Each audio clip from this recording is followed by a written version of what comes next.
What's up everybody, Dread back at it again with another video. Today we're going to be talking about 6 Days in Fallujah because they just released an announcement. But before we get into that, be sure to like up the video so that more people can see it. Subscribe if you're new and ding that bell so that you can get more content on games like this or any other game that I decide to cover. So a quick history lesson. 6 Days in Fallujah was a game that was supposed to launch back in a little over 10 years ago. It was to depict the second battle of Fallujah in late 2004, I believe. They recreated the city and they wanted to make like a bunch of plans of going into Fallujah and how they were going to go about it, but that never saw the light of day because the game itself sparked controversy for a number of reasons, like video games not exactly being liked in those times, or the fact that the Battle of Fallujah in real life was a disaster, or that the game seemed to paint the Americans as good guys in this scenario, and there was nothing wrong with us going into this country and doing the things that we did. At least that was according to activists that said that the CIA at the time was heading up production of this game to try and tell the American people that it was good for us to go into this country. So yeah, definitely controversial,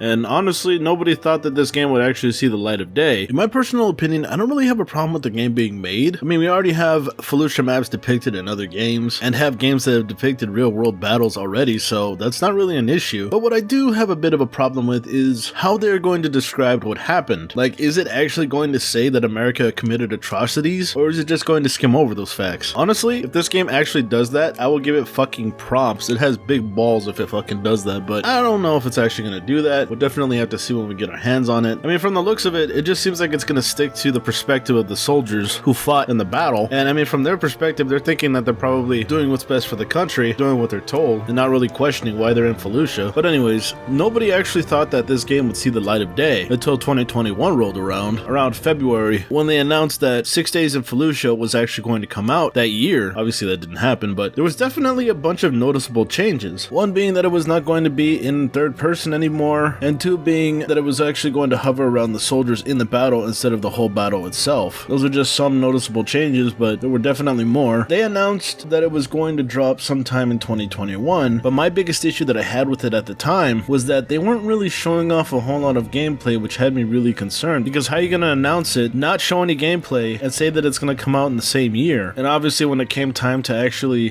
drop the game, they ended up delaying it. So that's kind of my biggest problem with this game. There is a severe lack of actual gameplay, and any gameplay that they've shown seems heavily scripted to me. Now, I'm not saying that I'm not excited for this game, but I am saying that it does raise a few red flags. Now, hopefully this is an actual game and all my fears are for naught. Okay, history lesson and thoughts over. Let's get into the update. So the name of this update is called Sitrep Gear Authenticity. You're running with 100 pounds of gear on your back at full speed in a sprint while you're taking machine gun fire, and the whole time you're looking straight ahead, but you're also looking down to make sure your feet are still moving below you. Lance Corporal James Maxey. Interesting. This was a post that was made on February 11th, so I'm obviously a little late on that, but you know me, always late and out of date. It starts off with saying, authenticity stands at the core of the experience we're building in 6 Days in Fallujah. More than 100 Marines, soldiers, and Iraqi civilians who were present during the second battle of Fallujah entrusted their stories to us so we could have the opportunity to share them with the rest of the world. It's an opportunity we intend to get right, and so it's become our responsibility to develop a game that's both rooted in realism and unlike anything that's come before. Of course, developing the most authentic military shooter to date requires countless amounts of reference material. For 6 Days in Fallujah, we've gathered thousands of photographs and thousands of videos to accurately portray the people, places, and objects from this period of history. Alongside our growing archive of media, we actively collaborate with consultants for verification checks. These consultants live around the world, from California to Cairo, Boston to Baghdad. With reference photos and videos in our pocket and consultants on deck, we also purchase surplus military gear and clothing for the Middle East to use as tangible reference material for our artists. We archive more accurate results with these references in hand almost every single time. As a result, our gear is as close to real-world material as technology allows us to be. Please remember that all assets shown are currently a work in progress. Let's start with the helmets. In 2004, there were at least 3 different helmets being fielded by the USMC: the Cold War era PAS GT, the newer and improved USMC lightweight helmet, and the even more streamlined advanced combat helmet. What's more, special operation units were fielding newer Mitch helmets during this period as well. I have no idea if I'm saying these helmets names correctly. As you can imagine, all this variation caused for some confusion. We took a look at the community feedback and sought after additional helmet models at the studio. From there, a complete remodel of Marine headgear was underway, and here they have a picture of the helmet, and honestly, my personal opinion, I think I've actually seen better versions of it. I mean, I'm not trying to knock these guys, but after saying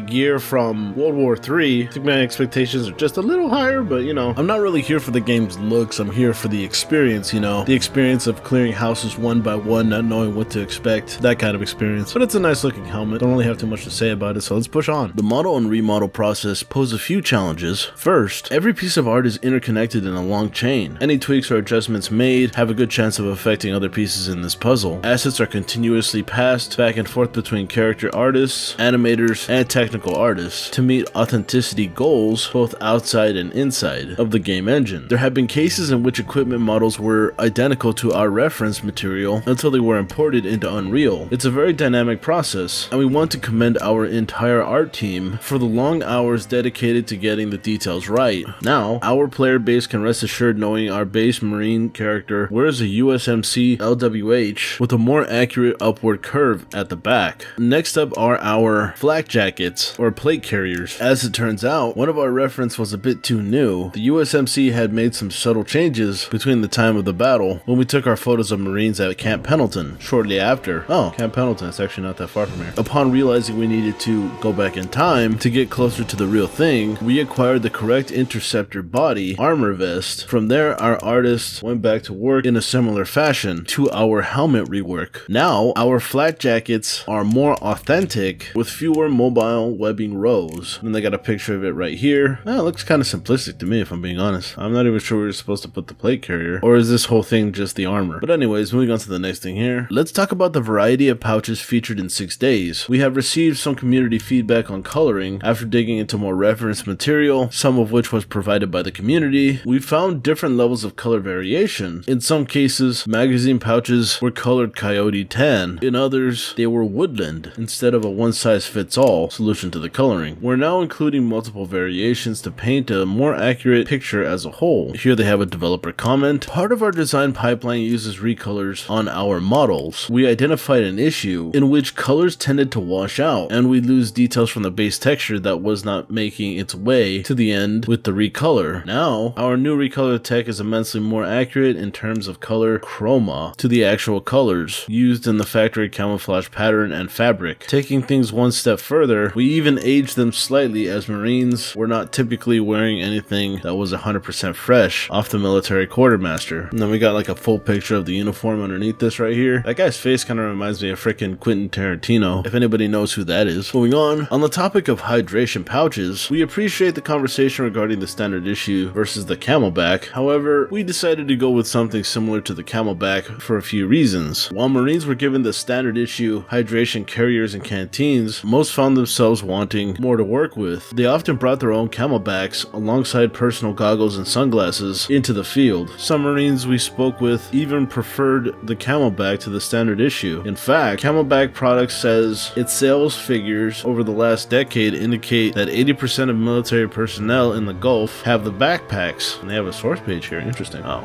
fucking New York Times, of course. God damn it. Are Camelbacks a Middle Eastern company? It would honestly make sense to me because camel. Get it? Camelback? No? Okay. I definitely like one for myself. But anyways, we received some feedback on the shaping of the dump pouches, and we want to provide more context on our design decisions. We intentionally designed these to be open top for animation purposes, as emptied mags will fall towards the dump pouch to be discarded. Oh, that's what it's for. The big pouch on the side right there to dump mags. But isn't it like supposed to be on the back side though? I mean, I guess you could put it like wherever, but I thought that the best place was the back side, but they have it on the side here. It's whatever though. Underneath this is another picture of a close-up of the previous guy that we just saw, the guy that I said that kind of looks like Quentin Tarantino. You know, I've got to say that I feel like I've seen more realistic faces in other games, but again, I'm not really here for like, I mean, like, the model itself looks good, like, passable, you know? It's not like a freaking old PS2 game or something like that. Again, I'm not really here for the looks, I'm here for the experience, but yeah. Moving on to the next thing here. There has also been community interest in equipment durability, and we want to take this opportunity to tease our progress. Our artists have the ability to control the dirt intensity on faces and equipment as players complete operations. This dirtiness is tailored to support our very specific pieces of gear, as players will even find dirt along folds, crevices, and straps. There's more work to be done on this feature, but we hope this drives authenticity even farther for our players. Authenticity in every aspect, including gear and equipment. This is fundamental to the entire team working on 6 Days in Fallujah. We are committed to getting details right, as well as stories of those who were there in 2004. Another big thank you goes out to our community for sharing the feedback necessary to help make these visual changes to gear happen as we continue development. We welcome this feedback as we work to improve our game every step of the way. So again, this was a pretty good read, but you know, it's not like they showed off a whole lot of gameplay. I kind of wish that there was maybe like GIFs in here or something. The reason why this kind of like worries me is because I've actually looked at the studios that are behind this game and they haven't really worked on too much. So it does have me just a bit worried. I mean, like the only studio that's actually done something, it looks like, is Highwire. They created a game called Golem, and according to Metacritic, that game is